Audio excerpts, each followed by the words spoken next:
हिंदुस्तान पूरी दुनिया में साधु संतों, सूफियों और औलिया अल्लाह और स्वामी विवेकानंद जी के सांझी संस्कृति से पहचाना जाता है।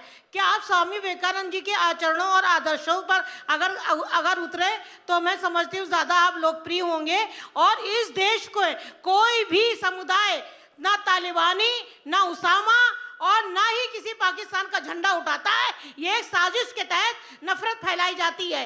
अगर इस देश में बहादुर शाह जफर और वीर अब्दुल हमीद और अशफाक उल्लाह और भगत सिंह और सुभाष चंद्र बोस जैसे लोगों की तरह से आपके विचार हो तो हम समझते हैं कि सभी समुदाय के लोगों को देशभक्ति का सफाई नहीं देनी पड़ेगी।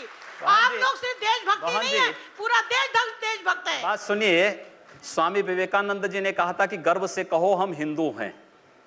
तो हम तो स्वामी विवेकानंद के ही उन वचनों को आत्मसात कर रहे हैं जो उन्होंने कहा कि गर्व से कहो हम हिंदू हैं। हम भी कहते हैं, हम गर्व से कहते हैं हम हिंदुस्तानी और बस यही बोलिए ना, यही बोलिए, यही बोलिए। हम लोग यही इसी बात को कहते हैं कि गर्व से कहिए हम हिंदुस्तानी हैं। आपके कहने से नहीं बोलेंगे, हम लोगों की आत्मा कहती है, इसीलिए कह रहे हैं। तो यही तो स्वामी विवेकानंद ने कहा कि गर्व से कहो हम हिंदू हैं। और अगर वही बात मैं कह रहा हूं तो इसमें बुरा मानने की बात कौन सी है? योगी जी, वो मुसलमान जो हिंदुस्तान में रुके बंटवारे के बाद 1947 के बाद, वो डेमोक्रेटिक सेटअप में रहना चाहते थे, वो नहीं रहना चाहते थे इस्लामी सेटअप में। और उन्हें अपने राष्ट्रवादी होने पर बहुत गर्व है और हमें किसी से सर्टिफिकेट की क्या जरूरत।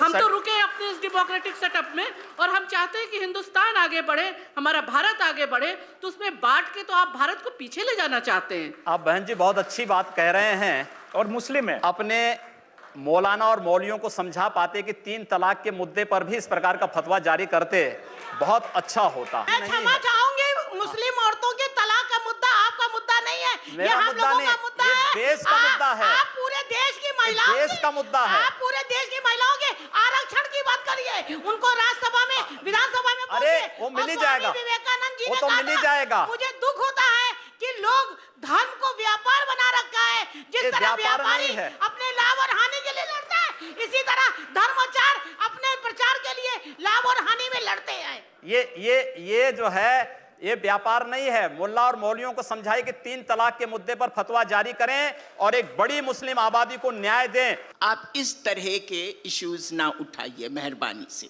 ये वो वक्त आ गया है कि आप देखें कि मुसलमान, औरतों का क्या मुद्दा, मुसलमान खुद मर्द भी एजुकेशन में कितने पीछे है। ये बात उन दलों को समझानी चाहिए जो मुसलमानों को केवल आजादी के बाद वोट बैंक बना करके रख दिए हैं। योगी जी से मैं सहमत हूं कि आप जो सवाल इनको कह रही हैं ये उठाएं, मुसलमानों की गरीबी, गुर्बत और इसकी बात, वहां जो पार्टियां जो मुसलमानों को सदियों से, दशकों से वोट बैंक समझती है, वो पार्टियां भी वहां मुसलमानों के सिर्फ वोट बैंक समझती है, उनके विकास की बात कम करती है। चुनाव में रमजान के मौके पर, ईद के मौके पर टोपी लगाकर मुसलमानों के साथ तस्वीरें खिंचवाते नेता भी मुसलमानों का भला नहीं करते।